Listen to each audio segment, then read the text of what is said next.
Hey, it's Storyworthy. Today on the show, author Ivor Davis talks about being George Harrison's ghostwriter. Heading to Detroit when George came charging down the aisle and stopped at my seat. Without even a civil hello, he said, "I'm told my column is boring. A load of old shite." Well, I couldn't argue the point. But stung by his reprimand, I shot back, well, it might be helpful if you bothered to get up in the morning and tell me what was on your mind. He looked a little chastened by my blunt answer. He turned and headed back to his seat. Today on the show, writer Ivor Davis talks about being George Harrison's ghostwriter. Stay close. This is Ivor Davis, and you're listening to Storyworthy.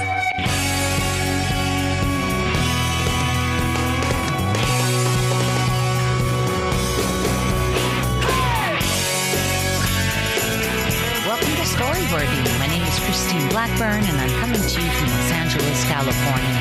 Whether you're a longtime fan of the show of almost 14 years, or you're a new listener, welcome to Storyworthy. Now, I hope you guys listened to the show last week with writer Laura House. Laura talked about doing a juice cleanse in Bali, in which something came out of her body which should not have been in her body. And I guess that's the kind of thing that happens when you do an intense juice cleanse. But it's pretty disgusting. But go ahead, go back, you guys. Listen to Laura House talking about her juice cleanse from last week, but not today. Stick with me now, because today I'm here with a really interesting person. His name is Ivor Davis, and I actually talked to Ivor back in 2016. So this is an episode I'm bringing back because the story is so fascinating. And Ivor Davis is a fascinating man, and maybe one of the only reporters left, or alive, I should say, that worked directly with the Beatles. So it's pretty cool. If you're a Beatles lover, or you know somebody who loves the Beatles and all that trivia, then you tell them to listen to this episode with Ivor Davis. Also, I wanted to remind you guys that Story Smash, the storytelling game show, is back and live on Saturday, February 10th. And on this show, the Dream Team is back. That's right, Melissa Peterman, Danny Zucker, and Blaine Capatch. So tickets are available now for Story Smash, the storytelling game show. If you're in Los Angeles, you have to come. Head over to storysmashshow.com and you will find out all the details. And of course, you can follow Story Smash on Instagram at Story Smash. And you guys, of course, I'm doing my other show, My Life in 3 Songs.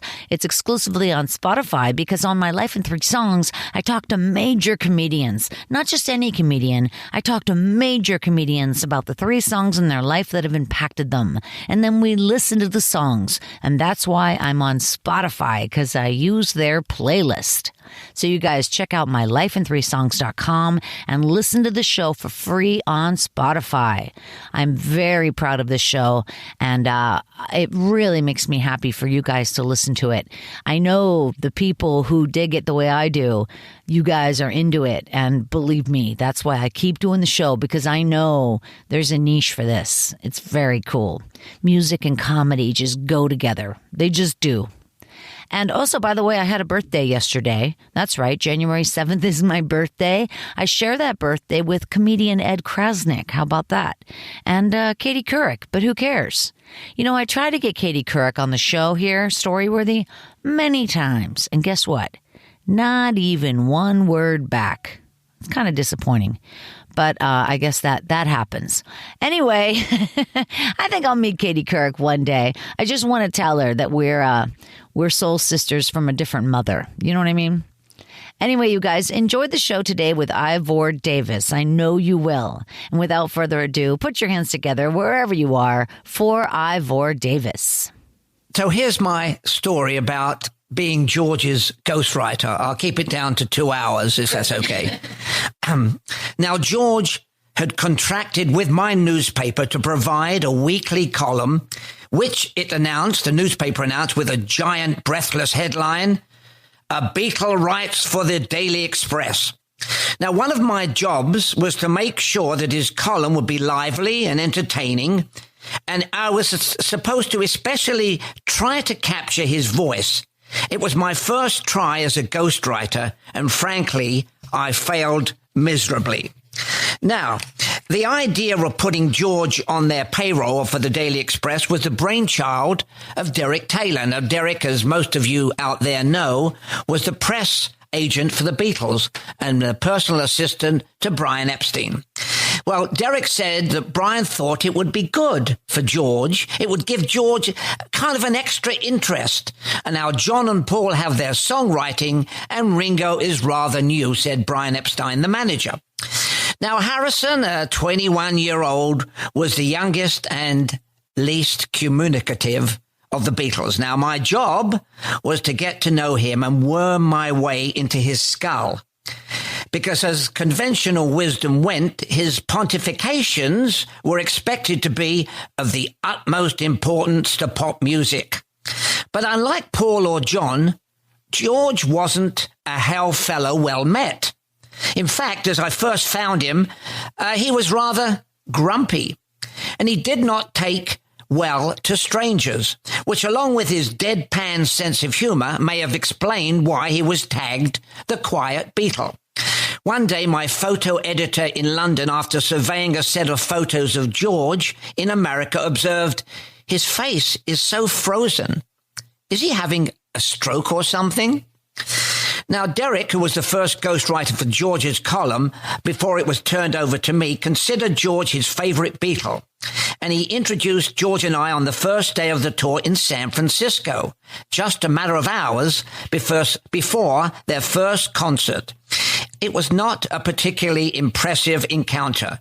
George showed little interest in bonding with me, his new ghost, and I quickly realized I might have to exert some gentle pressure on him if I was to squeeze his inner musings for which he was being handsomely paid. Now, the column, the ghost column, George's column, was to be delivered every Thursday at noon Greenwich Mean Time. And I naively imagined that as the deadline approached, the highly compensated Harrison would come knocking on my door for an intimate tete-a-tete, spewing forth astute opinions, witty asides, and observations. I hadn't reckoned on Rocker Meantime. The fact that after the insanity of every show, the band would head back to the hotel, order room service, steak, burgers, egg and chips, that's fries.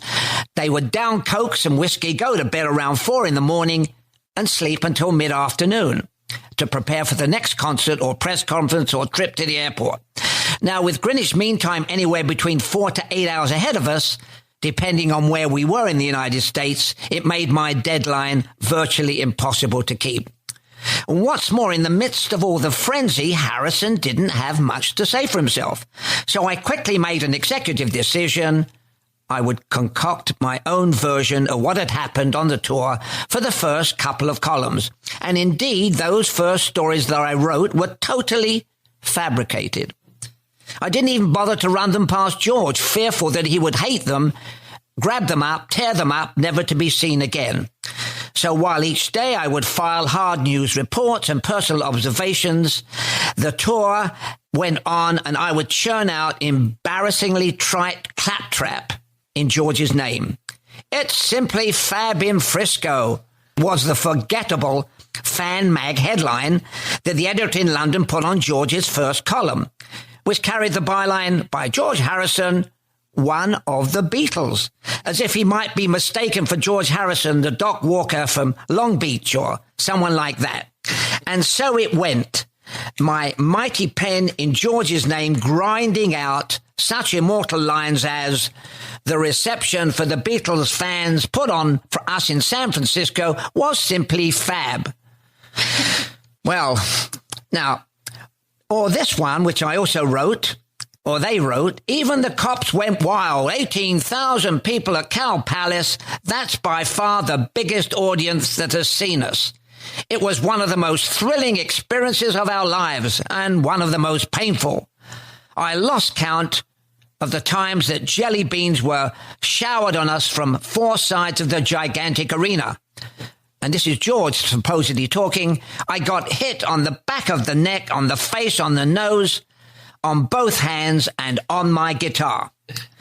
Well, it continued along in that rather drab way, with another column delivering such meaningless morsels as, tomorrow we'll be in Las Vegas. And of course, we've all got a system to break the bank in the gambling saloons. Something had to change between us, and indeed, inevitably, there was a showdown September the 5th after a concert at Chicago. We were cruising at 25,000 feet in the Electrojet, heading to Detroit, when George came charging down the aisle and stopped at my seat. Without even a civil hello, he said, "I'm told my column is boring, a load of old shite." Well, I couldn't argue the point. But stung by his reprimand, I shot back, well, it might be helpful if you bothered to get up in the morning and tell me what was on your mind. He looked a little chastened by my blunt answer. He turned and headed back to his seat. And then things improved. I got together with George on a few trips. He loosened up and the column improved. And in fact, we became quite friendly, talking about other things. So my ghostwriting adventures with George started badly and ended up much better. Wasn't that a great story? I knew you guys would like it. And, it's just fascinating to hear about these four guys from England and the way they changed the world. They changed music. If you think about all those songs from the 50s that were popular, all that rock and roll from the 50s, when the Beatles came along in 62, it knocked all that stuff off the map. I mean, all that 50s stuff became old music, as it were. And then the new rock and roll, the British invasion, was here to stay and really changed rock and roll forever. You knew that. Anyway, you guys, thanks again for listening. You can always join my mailing list by going over to storyworthypodcast.com. And again, check out my Life in 3 Songs. And if you're in LA, we will see you at Story Smash February 10th. All right, you guys, again, thank you so much for listening. I'm coming upon 14 years doing Storyworthy, and I love it just as much as I ever did. Every story I bring to the table is fabulous. You know it. All right, you guys, one more time on behalf of the very talented Ivor Davis, my name is Christine Blackburn, saying Happy New Year and make it a story-worthy week.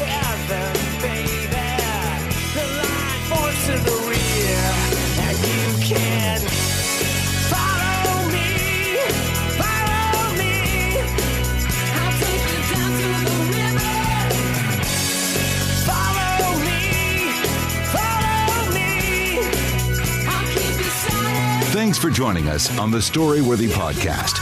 We'll be back next week with all new stories. Subscribe to Storyworthy on iTunes and visit the Storyworthy website at storyworthypodcast.com.